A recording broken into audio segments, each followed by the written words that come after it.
আচ্ছা, তুমি কি একটু বেশি চালাকি করতেছো না? এইভাবে হেসো না, বুঝছো? তোমার এই হাসির পিছনে কোনো রহস্য আছে। আরে হাসির পিছনে কি রহস্য থাকবে বলো তো? হাসলেও দোষ, না হাসলেও দোষ, মন খারাপ করলেও দোষ, কানলেও দোষ। আমি যাবোটা কোথায় বলো তো? তুমি কি ভাবতেছো আমি তোমার চালাকি ধরে ফেলিনি নাকি? কি তুমি চালাকি ধরছো? অন্যান্য দিন সকালে ঘুম থেকে উঠতে তোমার কষ্ট হয়, আর আজকে সকাল সকাল উঠে রান্না বান্না শুরু করে দিছো। আশ্চর্য! আমার সংসারে আমি রান্না বান্না করবো না? রান্না না করলে খাবা কি বলো তো? শোনো, তোমার এই রান্নার পিছনে অবশ্যই কোনো কারণ লুকায় আছে। কি কারণ?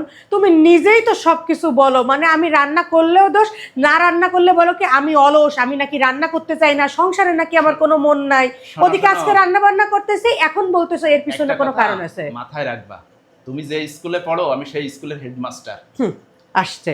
সব সময় একটা ফালতু কথা তোমার বলাই লাগবে। কেন ফালতু কথা বলতেছি তুমি বুঝতে পারতেছো না? কি? গতকাল রাত্রে কি করছো তুমি? আশ্চর্য! গতকাল রাতে আমি কি করছি? এটা কেমন ধরনের কথা? শোনো, গতকাল রাত্রে কি করছো এখন মনে পড়বে না তো তোমার? গতকাল রাত্রে আমাকে অনলাইনে কি দেখাইছিলা? কি দেখাইছিলাম? একটা শাড়ি দেখাইছিলাম। তুমি তো বলছো যে সামনে কোরবানির, অনেক খরচ আছে, এখন তো তোমার পক্ষে শাড়ি কিনে দেওয়া সম্ভব হ্যাঁ, না। আমি যখনই তোমাকে দিতে চাইনি তখন তুমি প্ল্যান বি কাজ করছো। কি ভাবছো যে রান্না বান্না করে আমাকে ইমপ্রেস করে তুমি আমার কাছ থেকে আদায় করবা, কিন্তু আমি তো অত পাগল না।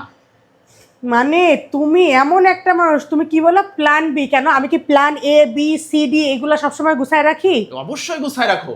একটা শাড়ি চাইছি, দাও নাই, ব্যাস হয়েছে। এখন তুমি আমার স্বামী, তোমার পছন্দের খাবার রান্না করছি, এখন তো সমস্যা কি? হ্যাঁ, পছন্দের রান্না এই কেন? এত কথা না বলে তোমার জন্য কি কি রান্না করছি তুমি সেইটা দেখো। হ্যাঁ, দেখাও তো দেখি কি কি রান্না করছো। প্রথমেই তবে তুমি দেখা। যতই দেখাও না কেন আমাকে ইমপ্রেস করতে পারবা না।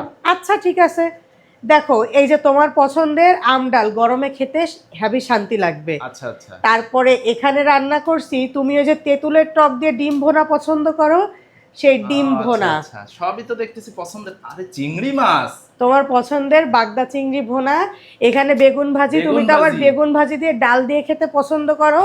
সাথে আছে হচ্ছে এখানে তোমার এই যে এটা হচ্ছে রুই মাছ কড়া ভাজি কড়া ভাজি করছি, করছো? হ্যাঁ, পেঁয়াজ দিয়ে। আর এখানে হচ্ছে সালাদ আর হচ্ছে লেবু। আরো একটা জিনিস আছে এখানে, কিন্তু শেষ না। আরো কিছু আছে? দেখবা না? এদিকে আসো, এদিকে আসো, আমার সাথে আসো, এখনো শেষ হয় নাই, কেবল কষানো হচ্ছে। এই দেখো তোমার পছন্দের গরুর মাংস, গোশ। আর এই যে তোমার পছন্দের নল্লি, বুঝছো? গরুর মাংস একদম কষা কষা করে রান্না করব আজকে। এ তো দেখতেছি তুমি কি রাত্রে আদৌ ঘুমাইছো? ঘুমাবো না কেন? আমার মনে হয় তুমি ঘুমাওনি, রাত্রে এই প্ল্যান করছো। মানে শাড়ি আদায় করার জন্য রাত জেগে এই প্ল্যান করছো, সকালে উঠে এত কিছু রান্না বান্না হয়ে গেছে। দেখো আমি তোমার বউ, তোমার কাছে একটা শাড়ি চাইছি, তুমি দিবা না, ব্যাস। আমি কি আর কোনো কথা বলছি? তোমার মন চাইলে দিবা, মন না চাইলে দিবা না। এখন দেখো গরুর মাংস, একটা কষানো মাংস তোমাকে দিচ্ছি, খেয়ে দেখো ঝাল লবণ সবকিছু ঠিক হয়েছে কিনা। তবে না, গরু গোশের যে ঘ্রাণ বেরোইছে, এই ঘ্রাণেই তো আমি ইমপ্রেস হয়ে যাচ্ছি। তোমাকে তো শাড়িটা না দিয়েই পারবো না মনে হচ্ছে। তাহলে শাড়ি কিনে দিচ্ছ তুমি আমাকে? শোনো শোনো, তুমি আবার ভেবো না যে এত কিছু রান্না করছো সেই জন্য দিছি। ও আচ্ছা, ইমপ্রেস হয়ে দিচ্ছ তাই তো? ইমপ্রেস হয়ে দিচ্ছি, ঠিক আছে? আচ্ছা যাক, প্ল্যান বিটা কাজে লাগলো তাহলে। দাও।